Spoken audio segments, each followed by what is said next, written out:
영변 핵시설을. 할아버지 이 김일성은 노회한 친구죠. 그래서 세리그 헬리슨이라는 미국의 저널리스트를 불러다가 우리가 동결을 할 수 있다라는 얘기를 합니다. 그래서 카터 전 대통령이 들어가서 동결을 매개로 하는 제네바 합의가 만들어진 바가 있습니다.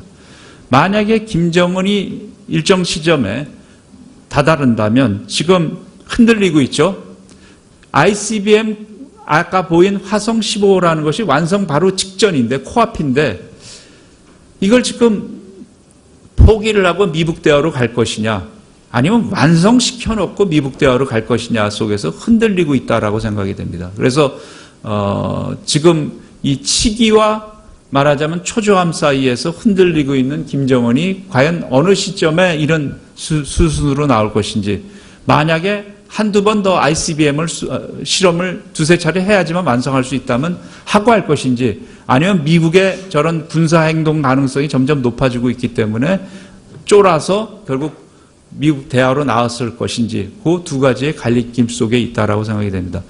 어떤 경우든지 간에 북한은 아마도 ICBM 모라토리움을 가지고 실험 발사를 하지 않겠다라는 걸 가지고 미국 대화의 단초로 삼을 것이고, 그 대화가 이루어진다면 아마도 북한은 이렇게 나올 겁니다. 지금까지 우리가 보유하고 있는 핵 능력은 파키스탄처럼 묵인해달라.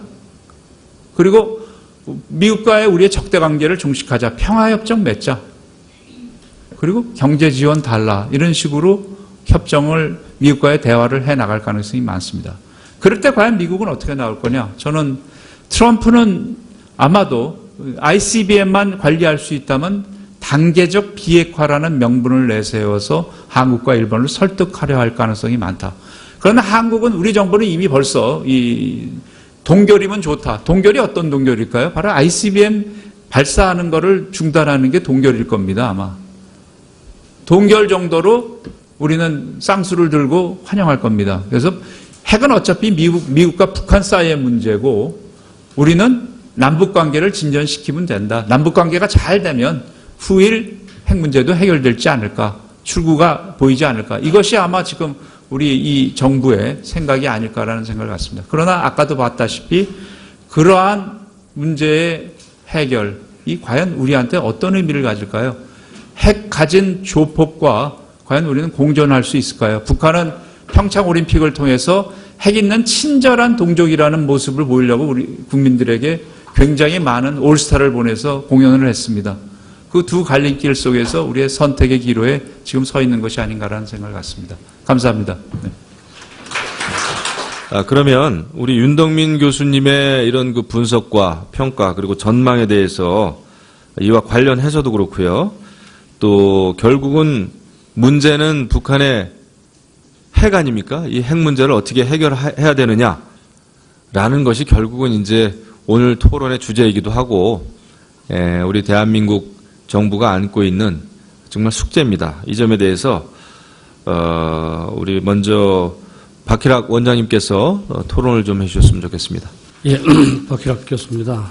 할아버지가 되어서 무덤에서 손자가 이 핵전쟁을 당하는 걸 보면서 내가 평소에 있을 때 너한테 맛있는 음식 사주고 예쁜 옷 사주는 게 잘하는 건 줄 알았는데, 진짜 잘하는 거는 이런 전쟁을 막았었어야 되는데 후회하는 그런 글도 쓴 적이 있습니다만, 저는 그렇게 생각합니다. 가장 큰 증거가 여러 가지가 있겠습니다만, 우리는 아무것도 하지 않습니다, 사실은. 한다고 해봐야 계속 미국 얘기, 중국 얘기, 다른 나라 얘기하지, 우리가 어떻게 해야 될 것인가에 대해서 얘기한 적도 자신 없습니다. 근데 그게 더욱 참담한 것은 우리 역사상 계속 그래왔습니다. 임진왜란 때 일본이 쳐들어온다는 걸 만천하가 알고, 사찰단이죠. 사찰단이 1년 동안 1년에 있어서 속속들이 다 봤고, 전부 다가 일본이 쳐들어올 것을 알았으면서도 불구하고, 전부 다 일본이 쳐들어오지 않는다는 말을 듣고 싶어 했기 때문에 그렇게 말했습니다.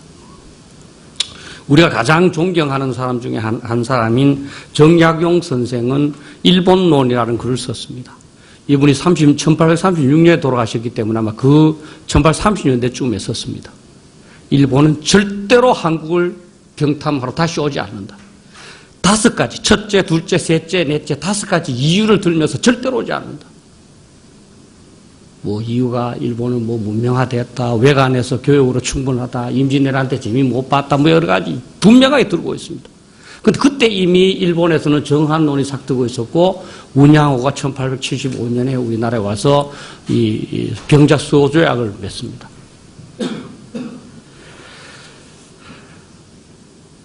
얼마 전에 벨기에 방송에서 저한테 인터뷰를 하러 왔더라고요. 왜 한국이 이렇게 북한 핵 대비를 안 하는 것 같으냐. 자기가 봤을 때 이해가 안 된다는 거죠. 우리 서울 내에 북한 핵이 터졌을 때 대비시설 하나도 안 하고 있습니다. 하나도 없습니다. 그 이유를 물어봤더라고요. 왜 그런가? 저도 아무리 생각해도 방법이에요. 제가 그랬습니다. 저는 잘 모르겠다. 결국 우리 DNA 아니겠느냐. 그 말밖에 못했습니다. 저한테 솔직히 묻더라고요. 혹시 이미를 생각해 본 적이 없느냐. 제가 솔직히 얘기했습니다. 생각해 본 적이 있다. 그러나 내가 참 내 혼자 같으면 진짜 이민 가겠다. 그렇지만 내 자식들도 있고 한데 다 갈 수 없으니 이 마음이 저만 이런 마음을 갖고 있겠습니까? 다 의원들도 포함해서 다 갖고 있지 않겠습니까? 진짜 우리가 이제 진짜 이 뜨거운 물에서 튀어나와서 진짜 이 죽을 각오를 하고 이 문제를 해결하지 않으면 저는 방법이 없다. 지금까지 의원님께서 여기 계시는 분들께서 온갖 노력을 하셔서 쌓아온 이 업적이 다 사라지고 역사는 북한의 역사만 기록될 겁니다.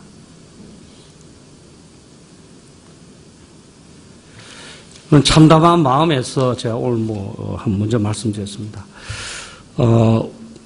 이 토론과 관련해서 첫 번째 우리가 좀 생각해 봐야 될 부분이 이제 현재 정부가 이제 미국, 북한 간의 대화, 협상을 굉장히 강조하고 있습니다. 또 아마 국민들께서는 상당히 그것도 좋은 방법이다 이렇게 생각을 하리라고 봅니다. 그런데 미국과 북한이 무엇을 토론할 것인가 한번 생각을 해봐야 돼요. 둘이 대화해서 소풍 가자 이런 얘기 안 할 거 아닙니까? 북한은 미국한테 무엇을 요구할 것이고 미국은 북한한테 뭘 요구할 거냐? 북한이 요구할 건 아까 사실은 우리 윤덕민 원장님께서는 경제 지원을 요구할 것이라 생각했습니다. 저는 그렇지 않습니다. 주한미군 철수, 한미동맹 폐기를 요구할 겁니다. 1973년도에 북베트남이 미국한테 요구한 사항입니다. 그렇게 어렵게 핵무기를 개발해놨는데 돈 몇 푼 받으려고 그 협상을 하겠습니까? 남한을 가지면 돈이 그냥 수조 원, 수십조 원이 되는데요, 이게. 미국은 뭘 제안하겠습니까? 아까 저는 그거는 동의합니다. 윤 교수님 말씀처럼. 그래. ICBM 능력 다 적어해라.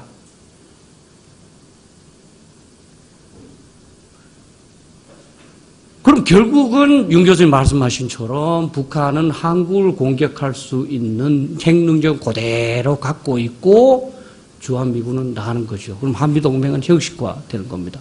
1973년도에 그 평화협정을 맺을 때 미국과 북베트남이 평화협정을 맺을 때 남베트남도 당사자였습니다. 그때 미국은 남베트남과 상호방위조약을 맺습니다. 그리고 미국이 거기 있던 모든 무기 다 남베트남한테 주고 네가 북베트남이 공격하기만 바로 달려와서 도와줄게. 그렇게 약속을 합니다. 그런데 73년도에 북베트남에 왔을 때 오지 않았습니다. 미국이 떠나고 나서 북한이 핵미사일로 공격하겠다고 위협하면 우리는 어떻게 하는 방법이 있겠습니까? 한스 몰겐소가 얘기했듯이 결국 핵무기가 없는 국가가 핵 고유국에 대해서 하는 방법은 두 가지다. 하나는 먼저 항복하든지 아니면 핵 공격을 당하고 항복하든지 그 방법밖에 없다는 겁니다. 그래서 저는 윤 교수님한테 그냥 돈으로 요구하고 말 거냐. 저는 분명히 주한미군 철수 한미동맹 해체를 요구한다. 예. 그걸 한번 여쭤보고 싶고요. 실제로 이제 미국 대화를 하게 되면은 저는 우리가 막아야 된다고 생각해요, 사실은. 우리가 없는 대화를 어떻게 허용하겠습니까? 안 그렇습니까? 근데 우리는 그걸 오히려 좋은 걸로 생각을 해요. 미국과 북한이 만나서 우리 운명을 좌우하는 그거를 그냥 받아들이겠다는 겁니다. 이건 인간 사회에서도 그런 일이 있을 수가 없습니다. 그렇지 않습니까? 내 빼고 둘이가 내 운명을 결정하는데, 이 부분은 진짜 자유한국당에서 이 미국 대화 무조건 좋다 할 것이 아니라 이 그 허점을 좀 지적해야 되지 않느냐. 그럼 두 번째, 북한의 이제 핵 전략입니다. 이건 뭐 윤 교수님께서도 좀 그렇게 이야기를 했습니다만은 좀 더 분명하게는 얘기하지 않은 것 같아요. 사실 미국에 대해서 북한이 하는 건 대부분 이해를 하고 있는 것 같습니다. 이제 미국이 북한을 공격을 하면 북한이 이제 자기도 미국의 한두 개 도시를 이제 이 완전 초토화시킬 수 있다 이렇게 위협하는 거죠. 어떤 경우에 하겠습니까? 어떤 경우에? 북한이 한국을 핵으로 공격을 할 때 미국이 확장 억제 약속을 지키려고 하면 북한은 미국한테 얘기할 겁니다. 너 좋다. 내 초토화시켜라. 그러나 너 시애틀은 내가 완전 그냥 초토화시키겠다. 바꾸자. 미국이 견딜 수 있겠습니까? 제가 왜 시애틀을 말씀하는지 모르시죠? 북한한테서 가장 가까운 큰 대도시가 시애틀입니다. 북한이 조금만 이제 핵 능력이 강화되면 미국에 대해서 어떤 요구를 하겠습니까? 내 시애틀을 공격하겠다. 주한미군 철수해라. 미국 방법이 있겠습니까? 그러니까 북한 핵 전략의 핵심은 요거는 1단계입니다. 2단계는 왜 그런 일을 하겠습니까? 왜 미국한테 철수하라 그러고 왜 미국한테 시애틀을 공격하겠다고 하겠습니까? 미국과 같은 수천 발의 그 전략 핵무기를 갖고 있는 나라에 대해서 수십 발 갖고 되겠습니까? 한국을 적화 통일하고자 하는 거 아니겠습니까? 2단계는 한국을 핵무기 사용으로 위협하든지 핵무기 사용을 해서 적화 통일하는 겁니다. 지금까지 6.25 이후로 북한이 한반도 적화 통일하겠다는 목표는 한 번도 바꾼 적이 없는데 이상하게 핵무기 이후에는 사라져버렸어요. 전부 다가.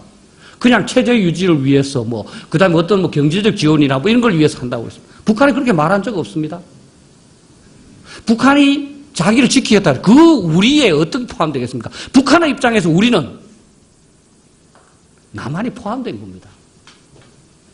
북한만 지키겠다는 게 아니고 남한은 자기 거니까. 우리도 우리 헌법에 북한 땅이 우리 거라고 돼 있지 않습니까?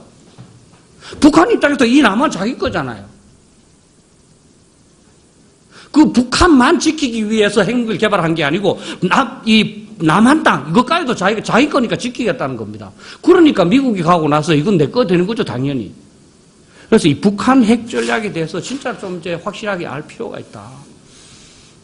이때까지 북한이 한 번도 바꾼 적이 없습니다. 그리고 이 핵 전략을 유지하는 게 자꾸 김정은으로 생각하는 그렇지 않습니다. 아마 태영호 공사를 만나보신 분 있을지 모르겠지만 얼마나 똑똑한지 아십니까? 그 태영호와 같은 엘리트들이 다 바치고 있는 겁니다. 아까 윤 교수님께서 김정은이가 좀 치기나 이렇게 변덕이라고 말 저는 그렇지 않습니다. 그 김정일을 떠받치고 있는 그 북한의 엘리트들이 명확한 그 대남 전략에 의해서 하나하나 검토하고 해서 방향을 지정하는 것이라고 저는 생각을 합니다. 세 번째, 이제 남북 정상회담이 열리는데 거기서 어떤 의제가 나오고 있습니다. 이것도 한번 생각해 볼 필요가 있다. 우리는 아마 교류하자, 대화하자, 그런 거 할 겁니다. 북한은 그런 거 하겠습니까? 북한은 뭘 요구하겠습니까? 저는 내정 간섭을 시작한다고 봅니다. 보안법 폐지해라. 그리고 비민주적 인사들 다 척결해라.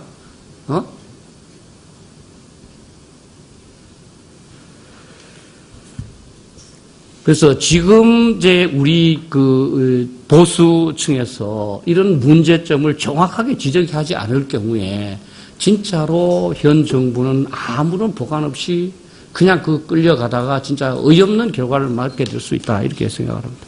그래서 저는 윤 교수님한테 조금 묻고 싶은 게 첫 번째는 아까 그런 과연 이제 경제 지원 이것만 요구하고 말 것이냐 주한미군과 한미동맹 폐기가 북한이 요구할 바 아닐까 하는 그것이고요. 두 번째는 과연 윤 교수님 생각하건대 이 현재 이런 정부 또는 이 정부를 떠받치고 있는 그런 어떤 지식들의 엘리트들의 비핵화 보관이 뭐냐? 그럼 대화를 해서 남북과 대화를 하고 그다음에 어떻게 하는 것이 비핵화로 이루고 있다고 생각하는 거냐. 저는 아무리 생각해도 이 사람들이 어떻게 비핵화하겠다는 건지 이해할 수가 없어요. 북한하고 대화해서 비핵화가 되지도 않을 것이고 미국하고 북한하고 대화하는 것만으로 주선한다고 해서 그게 비핵화가 되는 것도 아닐 것이고 저한 좀 이제 파악하신 바가 있으시면 좀 이제 말씀해 주시면 좋겠습니다. 그리고 아까 다시 한번 말씀드렸지만 과연 김정은이 초조해하고 무슨 뭐 이런 경제 제재의 압박을 느껴서 이런 행동을 할 것인가? 이제 북한은 핵 무기 보유를 기정사실화하기 위해서 관심을 다른 것으로 돌려서 남북 교류를 돌려서 시간이 지나면 북한 핵 보유는 기정사실화되는 좀 더 큰 목적에서 굉장히 전략적으로 움직여지는 거 아닌가 그런 부분에 대해서 제가 조금은 반론을 제기했습니다. 이상입니다. 네. 뭐 이런 자리에 초대해 주셔서 감사드립니다. 저는 아주 주제를 기가 막히게 뽑았다고 생각하는데 저는 누가 물으면 북핵 해결의 열쇠가 뭐냐? 한미동맹이라고 합니다. 왜 한미동맹이냐? 그거 잠깐 설명을 드리면 우선 그거 전에 간략하게 앞으로 이 북한의 핵과 관련된 아젠다는 어떻게 변할까? 지금은 평화적 비핵화가 대세입니다. 평화적 비핵화를 하려면 북한이 견딜 수 없는 상황에서 나와야 합니다. 북한이 견딜 수 없는 상황은 첫 번째, 경제 제재가 경제형 봉쇄 수준으로 돼서 도저히 나라가 망할 것 같을 때, 아니면 두 번째는 미국의 군사 행동이 임박했을 때, 이 두 가지가 견딜 수 없는 상황이 될 것입니다. 그러니까 평화적으로 비핵화하려면 이 두 가지 상황을 만들어야 되는데, 특히 두 번째 관련돼서 우리 정부가 좀 엇박자를 내서 군사적 해결의 신뢰성을 떨어뜨리면 평화적 해결이 길이 멀어집니다. 그 다음 단계 이제 화두가 뭐냐면 실제로 그러면 군사적 비핵화를 할 것이냐 안 할 것이냐. 아마도 평화적 비핵화에 드는 위험과 비용을 내기도 겁내하는 우리가 더 큰 비용과 위험을 감수해야 되는 군사적 비핵화를 할 수 있을까요? 그러면 보나마나 핵 균형, 북한의 핵을 이고 살자. 물론 북한의 핵을 어느 수준에서 감축과 동결을 시키고 지내느냐는 협상의 과정이 있겠지만 우리 정부는, 우리 대한민국은 솔직히 말씀드리면 비겁한 우리 대한민국은 북한의 핵을 이고 살자 이렇게 될 겁니다. 그때쯤 나오는 논리가 뭐냐면 북한은 굉장히 이성적이다. 그래서 북한의 핵은 중국과 러시아처럼 관리되고 억제될 수 있다는 논리가 우리 사회에 퍼질 겁니다. 그러면 이제 북한의 핵을 이고 살겠죠. 그러면 우리는 자위권 핵무장을 통해서 핵균형을 하느냐 마느냐는 또 하나의 선택지가 있습니다.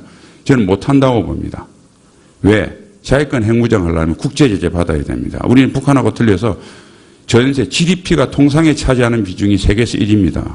그거 못 견딥니다. 그 비용 우리 정부 아마 여러분들이 막 하다가 막상 한다는 소문이 나서 그 다음날 외환시장 환율이 천정부지로 뛰고 CDS 프리미엄이 천정부지로 뛰고 기업이 망한다는 소리 들으면 당장 안 하려고 그럴 겁니다. 그러면 결국 우리가 재래식 무기를 가지고 북한에 양보를 하면서 적절히 관리하자. 그러면 그때는 북한의 핵은 해결하는 것이 아니라 관리하는 것이다. 이런 논리가 나올 겁니다. 마지막으로 양보를 강요받다가 아까 박희라 교수님이 말씀하신 북한의 핵을 가진 북한 앞에 적화 위협에 놓였을 때 우리는 어떤 선택을 할까요? 그때 남한산성, 이번에 다키스타워에서 처칠이 했던 것처럼 전쟁이 진 나라는 일어설 수 있지만 굴복한 나라는 일어설 수 없다라는 결사항전의 정신을 가질까요? 아니면 남한산성에 놓은 것처럼 삶이 아무리 참혹하더라도 죽음보다는 낫다. 이 길을 택할까요? 그래서 지금 이후에 평화적 비핵화 뒤로 나오는 우리가 소위 화두들은 지금보다 훨씬 많은 비용과 위험을 가지고 있는 것들입니다. 그런데 우리는 불행하게도 지금 이대로 가면 제일 비용이 많은 대로 착착착 순서대로 걸어갈 수밖에 없다. 이게 이제 미래고요. 그런데 이런 과정에서 유일한 해결책이 한미동맹이다. 자, 북한이 핵을 개발한 목적이 윤동민 교수는 앞에서 박희락 교수도 말씀하셨지만은 두 가지입니다. 북한은 미국과는 전쟁을 하지 않기 위해서 대한민국과는 전쟁을 하기 위해서 이중 목적을 가지고 개발하는 겁니다. 그러니까 결국은 북한의 핵이 한미동맹을 흔드느냐 조중동맹을 흔드느냐에 따라 이 승부가 좌우되는데 북한의 입장에서 핵을 개발해 보니까 한미동맹이 흔들리서 미국이 북한하고 싸울 수 없는 상태가 아니라 핵 때문에, 핵이 없을 때는 미국이 북한을 때릴 생각이 별로 없었는데 핵 때문에 미국이 더 북한하고 전쟁을 하고 싶어 하고 한미동맹이 더욱 튼튼해진다. 그러면 핵을 개발한 소위 동기가 원천 없어지는 겁니다. 그 다음 중국 문제입니다. 우리가 중국이 아리까리인데 중국이 진짜 북한의 비핵화를 원할까요? 저는 여기에 퀘스천 마크가 됩니다. 자, 우리가 그냥 역지사지로 중국이라고 생각해 봅시다. 자기는 노골적으로 못하는데 북한이라는 아이가 핵을 가지고 한미동맹을 흔들어줍니다. 성공합니다. 그러면 대한민국의 그들의 세력 팽창이 대한민국 한반도로 접근하게 됩니다. 그러니까 중국도 마찬가지입니다. 북한이 성공적으로 핵을 가지고 한미동맹을 흔들어주면 중국의 대외 전략에 막대한 이득이 옵니다. 그런데 반대로 북핵 때문에 한미동맹이 더 강화되고 한미동맹이 강화된다는 소리는 한미일 안보협력이 용어는 군사동맹은 안 쓰지만 동맹 수준으로 강화될 가능성이 대단히 많습니다. 그 다음에 한미일 동맹이 강화된다는 소리는 아시아에서도 나토와 같은 집단 안보 체제, 소위 인도 태평양 전략이 그대로 나올 수 있는 가능성이 큽니다. 지금 왜 아시아에선 집단 안보 체제가 안 오냐면 2차 세계대전 때 전범국가였던 독일은 깨끗이 시인을 해서 소위 2차 세계대전 때는 독일 대 반독일 구도가 소련 대 반소 구도가 되었습니다. 그런데 이 2차 세계대전 때는 여기는 일본 대 반일본 구도였거든요. 그것을 중국 대 반중국 구도로 만들려고 그러면 일본을 사과를 해야 되는데 일본이 또 만만치 않습니다. 그런데 일제 식민지 침탈에 대해서 다른 동남아시아국가는 잠깐 있다 갔으니까 그렇게 뼈 아프지 않아요. 그런데 우리 36년 동안 가장 우리가 피해를 많이 봤거든요. 그래서 한일 관계가 북핵을 앞서서 역사적 문제가 사라지고 이게 잘 되면, 그래서 트럼프 대통령이 작년에 왔을 때 인도 태평양 전략의 핵심은 한미동맹이라고 한 말이 그 말입니다. 이렇게 되면 중국은 북한이나 북핵을 감싸면서 얻는 이득보다 훨씬 심대한 안보적 손실을 가지게 됩니다. 그러면 내려놓을 겁니다. 그러니까 결국은 한미동맹이 튼튼해지면 북한과 중국은 비핵화, 핵무기를 내려놓는 것을 진지하게 검토하지 않을 수가 없다. 여기에 평화적 비핵화가 시작된다. 그래서 첫 주제 한미동맹이야말로 단 하나를 찾으라면, 평화적 비핵화의 단 하나를 찾으라면 그것은 저는 한미동맹을 택합니다. 다음은 남북 정상회담인데요. 이거는 여기 계신 분들이 되게 우리 자유한국당 의원님도 계시고 되게 이제 좀 안보를 중시하는 분들이신데, 우리가 원하든 원하지 않든 문재인 정부는 남북 정상회담 합니다. 저는 한다고 봅니다. 그래서 제가 지난주에 2번의 TV 토론이 있었는데 정부 여당 쪽에 좀 분들이 오셔서 제가 당부를 한 게 있습니다. 당신들이 그렇게 원하면 남북 정상회담 할 수밖에 없을 것이다. 그런데 이것만 좀 유의해라. 우선 정신. 제가 어제 토론에서 클로징 멘트로 썼는데 이걸 좀 인용하겠습니다. 제가 옛날에 읽었던 중에서 케네스 로코프라고 한 사람하고 칼멘 라인하르트라는 사람이 있었던 이 경제학자들입니다. 그 리만 사태 났을 직후에.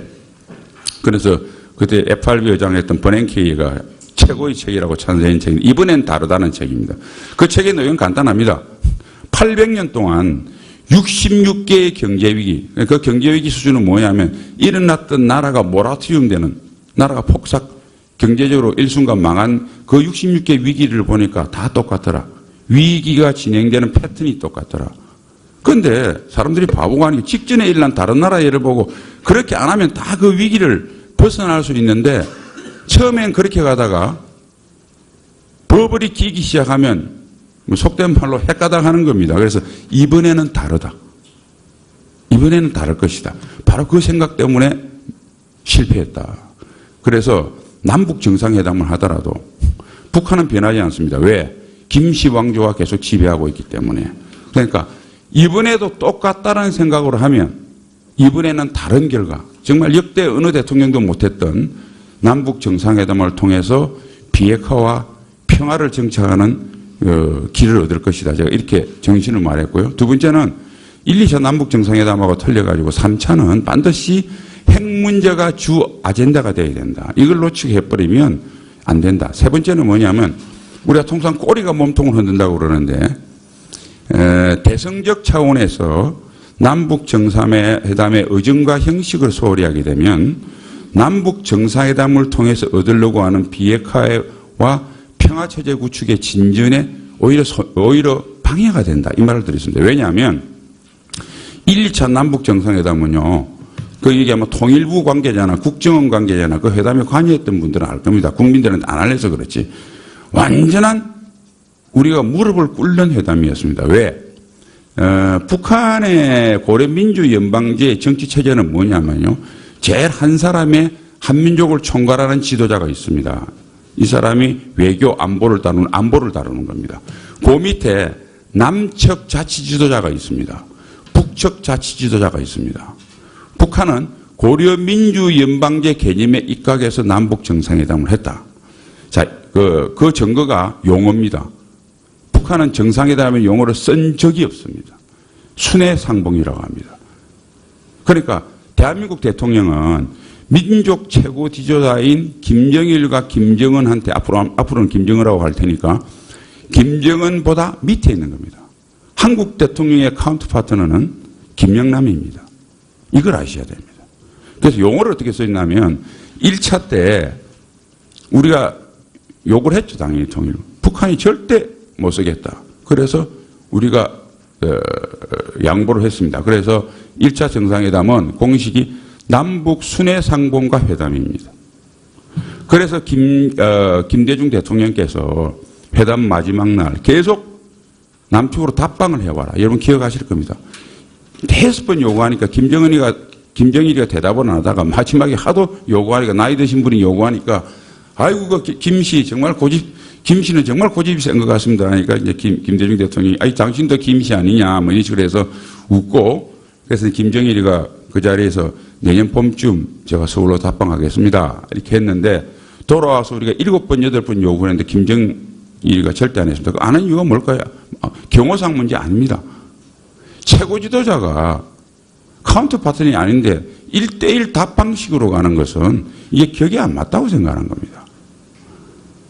김대중 대통령도 회담이 워낙 거기에서 그 정도는 양보하고 했지만은 서울로 불러야 정상회담의 격을 갖춘다는 거 아셔서 요구를 하셨는데 관철이 안 된 겁니다. 2차 때입니다. 2차 때도 우리가 여기에 대해서 또 일부 아는 분들이 여론을 일으키니까 우리 정부가 좀 노력을 했어요. 그런데 결국 북한이 안 받아들여서 북한은 순회상봉이라고 그랬고 우리만 정상회담이라고 선전했습니다. 그러니까 용어를 사용해야 됩니다. 용어를. 두 번째. 그러니까 정신을 이번엔 똑같다고 다지고 핵 아젠다를 넣고 세 번째죠. 용어 자체를 남북이 공동으로 정상회담이라는 용어로 써야 됩니다. 네 번째. 우리가 평양을 2번 갔으니까 회담 장소는 서울이 돼야 됩니다.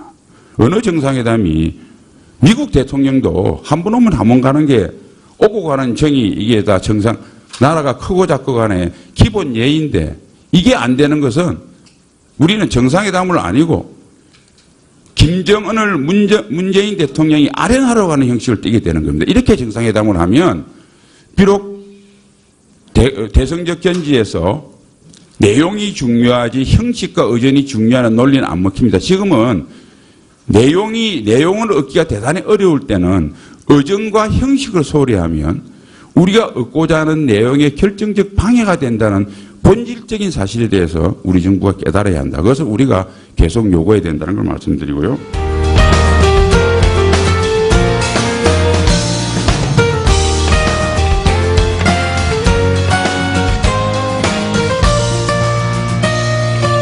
왜 한국이 이렇게 북한 핵 대비를 안 하는 것 같으냐. 자기가 봤을 때 이해가 안 된다는 거죠. 우리 서울 내에 북한 핵이 터졌을 때 대비시설 하나도 안 하고 있습니다. 하나도 없습니다. 그 이유를 물어봤더라고요. 왜 그런가. 저도 생각을 아무리 생각해도 방법이에요. 제가 그렇습니다. 저는 잘 모르겠다. 결국 우리 DNA 아니겠느냐. 그 말밖에 못했습니다. 저한테 솔직히 묻더라고요. 혹시 이미를 생각해 본 적이 없느냐? 제가 솔직히 얘기했습니다. 생각해 본 적이 있다. 그러나 내가 참 내 혼자 같으면 진짜 이민 가겠다. 그렇지만 내 자식들도 있고 한데 다 갈 수 없으니 이 마음이 저만 이런 마음을 갖고 있겠습니까? 이 다 의원들도 포함해서 다 갖고 있지 않겠습니까? 진짜 우리가 이제 진짜 이 뜨거운 물에서 튀어나와서 진짜 이 죽을 각오를 하고 이 문제를 해결하지 않으면 저는 방법이 없다. 지금까지 의원님께서 여기 계시는 분들께서 온갖 노력을 하셔서 쌓아온 이 업적이 다 사라지고 역사는 북한의 역사만 기록될 겁니다.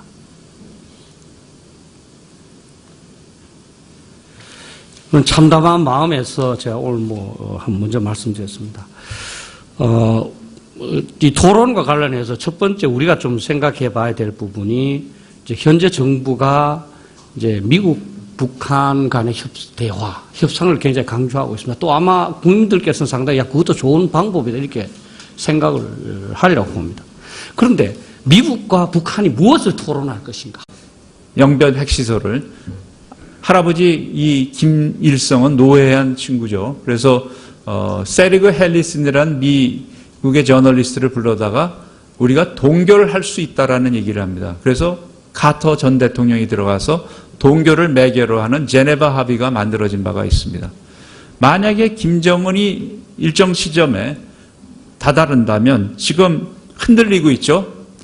ICBM 아까 보인 화성 15라는 것이 완성 바로 직전인데 코앞인데 이걸 지금 포기를 하고 미북 대화로 갈 것이냐 아니면 완성시켜 놓고 미북 대화로 갈 것이냐 속에서 흔들리고 있다라고 생각이 됩니다. 그래서 지금 이 치기와 말하자면 초조함 사이에서 흔들리고 있는 김정은이 과연 어느 시점에 이런 수순으로 나올 것인지 만약에 한두 번 더 ICBM을 실험을 두세 차례 해야지만 완성할 수 있다면 하고 할 것인지 아니면 미국의 저런 군사행동 가능성이 점점 높아지고 있기 때문에 쫄아서 결국 미국 대화로 나왔을 것인지 그 두 가지의 갈림길 속에 있다라고 생각이 됩니다. 어떤 경우든지 간에 북한은 아마도 ICBM 모라토리움을 가지고 실험 발사를 하지 않겠다라는 걸 가지고 미국 대화의 단초로 삼을 것이고 그 대화가 이루어진다면 아마도 북한은 이렇게 나올 겁니다. 지금까지 우리가 보유하고 있는 핵 능력은 파키스탄처럼 묵인해달라. 그리고 미국과의 우리의 적대 관계를 종식하자. 평화협정 맺자. 그리고 경제 지원 달라. 이런 식으로 협정을 미국과의 대화를 해나갈 가능성이 많습니다. 그럴 때 과연 미국은 어떻게 나올 거냐. 저는 트럼프는 아마도 ICBM만 관리할 수 있다면 단계적 비핵화라는 명분을 내세워서 한국과 일본을 설득하려 할 가능성이 많다. 그러나 한국은 우리 정부는 이미 벌써 이 동결이면 좋다. 동결이 어떤 동결일까요? 바로 ICBM 발사하는 것을 중단하는 게 동결일 겁니다. 아마. 동결 정도로 우리는 쌍수를 들고 환영할 겁니다. 그래서 핵은 어차피 미국과 북한 사이의 문제고 우리는 남북관계를 진전시키면 된다. 남북관계가 잘 되면 후일 핵 문제도 해결될지 않을까. 출구가 보이지 않을까. 이것이 아마 지금 우리 이 정부의 생각이 아닐까라는 생각을 갖습니다. 그러나 아까도 봤다시피 그러한 문제의 해결이 과연 우리한테 어떤 의미를 가질까요? 핵 가진 조폭과 과연 우리는 공존할 수 있을까요? 북한은 평창올림픽을 통해서 핵 있는 친절한 동족이라는 모습을 보이려고 우리 국민들에게 굉장히 많은 올스타를 보내서 공연을 했습니다. 그 두 갈림길 속에서 우리의 선택의 기로에 지금 서 있는 것이 아닌가라는 생각을 갖습니다. 감사합니다. 네. 그러면 우리 윤덕민 교수님의 이런 그 분석과 평가 그리고 전망에 대해서 이와 관련해서도 그렇고요. 또 결국은 문제는 북한의 핵 아닙니까? 이 핵 문제를 어떻게 해결해야 되느냐라는 것이 결국은 이제 오늘 토론의 주제이기도 하고 우리 대한민국 정부가 안고 있는 정말 숙제입니다. 이 점에 대해서 우리 먼저 박희락 원장님께서 토론을 좀 해주셨으면 좋겠습니다. 예, 박희락 교수입니다. 할아버지가 되어서 무덤에서 손자가 핵전쟁을 당하는 걸 보면서 내가 평소에 있을 때 너한테 맛있는 음식 사주고 예쁜 옷 사주는 게 잘하는 건 줄 알았는데 진짜 잘하는 거는 이런 전쟁을 막았었어야 되는데 후회하는 그런 글도 쓴 적이 있습니다만 저는 그렇게 생각합니다. 가장 큰 증거가 여러 가지가 있겠습니다만 우리는 아무것도 하지 않습니다, 사실은. 한다고 해봐야 계속 미국 얘기, 중국 얘기, 다른 나라 얘기하지 우리가 어떻게 해야 될 것인가에 대해서 얘기한 적도 사실 없습니다.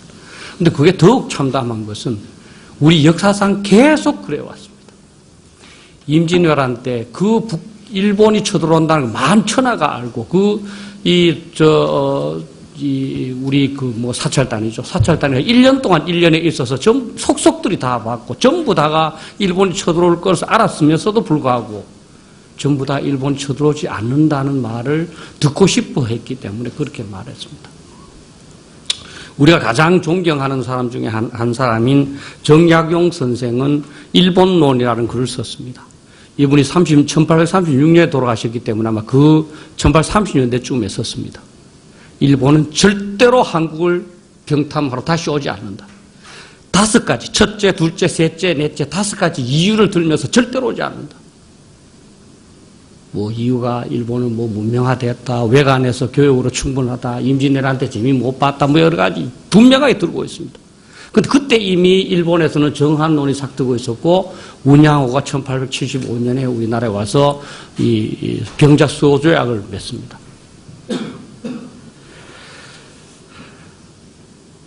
얼마 전에 벨기에 방송에서 저한테 인터뷰를 하러 왔더라고요. 한번 생각을 해봐야 돼요. 둘이 대화해서 소풍 가자 이런 얘기 안 할 거 아닙니까? 북한은 미국한테 무엇을 요구할 것이고 미국은 북한한테 뭘 요구할 거냐? 북한이 요구할 건 아까 사실은 우리 윤덕민 원장님께서는 경제 지원을 요구할 것이라 생각했습니다. 저는 그렇지 않습니다. 주한미군 철수, 한미동맹 폐기를 요구할 겁니다. 1973년도에 북베트남이 미국한테 요구한 사항입니다. 그렇게 어렵게 핵무기를 개발해놨는데 돈 몇 푼 받으려고 그 협상을 하겠습니까? 남한을 가지면 돈이 그냥 수조 원, 수십조 원이 되는데요, 이게. 미국은 뭘 제안하겠습니까? 아까 저는 그거는 동의합니다. 윤 교수님 말씀처럼. 그래.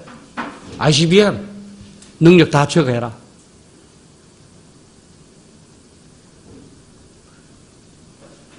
그럼 결국은 윤 교수님 말씀하신처럼 북한은 한국을 공격할 수 있는 핵능력 그대로 갖고 있고 주한미군은 나가는 거죠. 그럼 한미동맹은 형식화되는 겁니다.